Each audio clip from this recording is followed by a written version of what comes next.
అంటే ఎంత దారుణమైన పరిపాలన ఈ కూటమి పాలనలో మనం చూస్తూ ఉన్నామో అర్థం చేసుకోవచ్చు.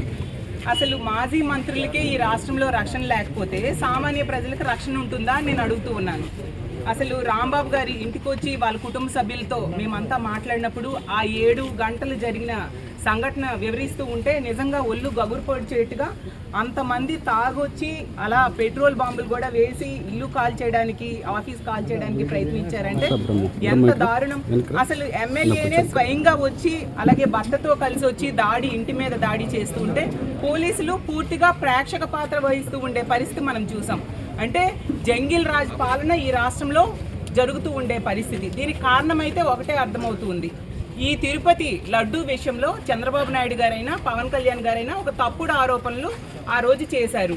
ఈరోజు సిట్ దర్యాప్తు నివేదిక, సిబిఐ దర్యాప్తు నివేదికలో అందులో జంతు కొవ్వు కలవలేదు, యానిమల్ ఫేట్ కలవలేదు అని స్పష్టంగా పేర్కొనడంతో ఇప్పుడు డిఫెన్స్లో పడిపోయి ఈ విధంగా తప్పుడు ఫ్లెక్సీలు పెడుతూ మళ్ళీ వాళ్ళు మాట్లాడిన తప్పుడు ఆరోపణల్ని కవర్ చేసుకోవడానికి ప్రయత్నిస్తూ ఉంటే అది తప్పు అని మా నాయకులు వేలెత్తి చూపుతూ ఉంటే ఈ విధంగా భౌతిక దాడులకు దిగడం ఎంతవరకు సమంజసం?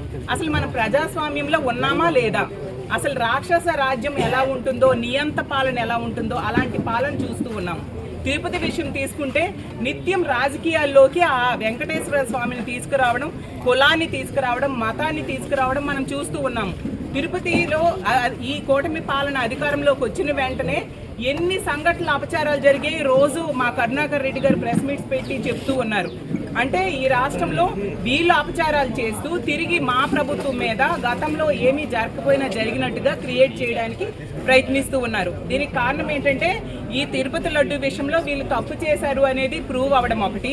రెండోది ఇచ్చిన హామీలు ఏ ఒక్కటి కూడా అమలు చేయకుండా ప్రజల్లో తీవ్రమైన వ్యతిరేకత రావడం ఒకటి.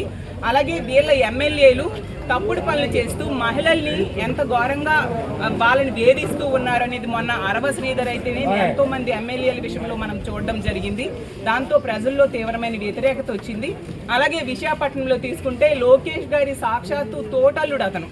అలాంటి వ్యక్తి దారుణంగా 5,000 కోట్ల భూమిని కబ్జా చేయడానికి ప్రయత్నించడం అవ్వచ్చు. ఇవన్నిటితో వ్యతిరేకత వచ్చింది ప్రజల్లో. దీన్ని కవర్ చేసుకోవడానికి డైవర్షన్ పాలిటిక్స్లో భాగంగా ఈ విధంగా వ్యవహరిస్తూ ఉన్నారు.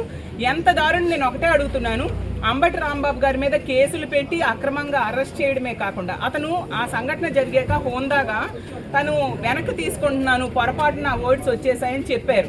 అయినా అతని మీద కేసు పెట్టి అరెస్ట్ చేసి అతన్ని హెరాస్ చేశారు ఫిజికల్గా. మరి ఆ రోజు ఇంటి మీద దాడికి వచ్చిన ఎమ్మెల్యే మీద కానీ భర్త మీద కానీ ఆ రోజు తప్పుడు మాటలు మాట్లాడిన గ్రంథాలయ సంస్థ చైర్మన్ అయిన ఆవిడ మీద కానీ ఏ కేసులు పెట్టారు? స్టేషన్ బెయిల్ ఇచ్చి వెంటనే వదిలేశారు. అంటే మీకు ఒక న్యాయం, మా పార్టీ నాయకుల మీద ఒక న్యాయమా? నిజంగా దీన్ని తీవ్రంగా ఖండిస్తూ ఉన్నాము.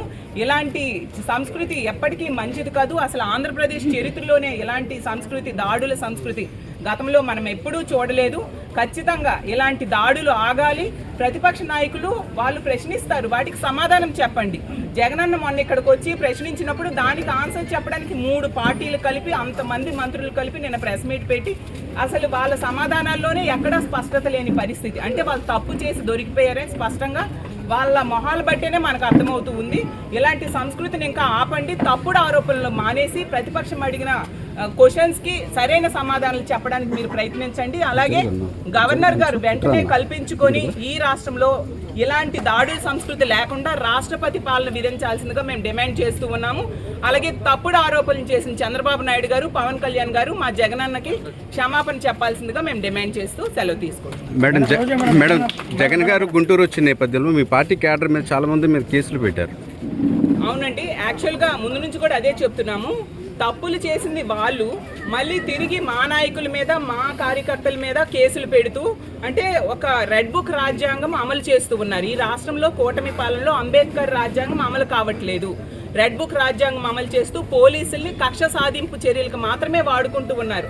అందువల్లనే ఈరోజు తీసుకుంటే కేంద్ర హోంశాఖ సర్వేలో మన రాష్ట్రం పోలీస్ శాఖ పనితీరులో 36వ స్థానానికి దిగజారిపోయింది. ఇది ఎల్లకాలం సాగవు. మళ్ళీ 2029 ఎన్నికల్లో మా జగనన్న ముఖ్యమంత్రి కాబోతూ ఉన్నారు. వీళ్ళకి సరైన రిటర్న్ గిఫ్ట్ ఇవ్వడానికి మేము సిద్ధంగా ఉన్నామని తెలియజేస్తూ ఉన్నాం.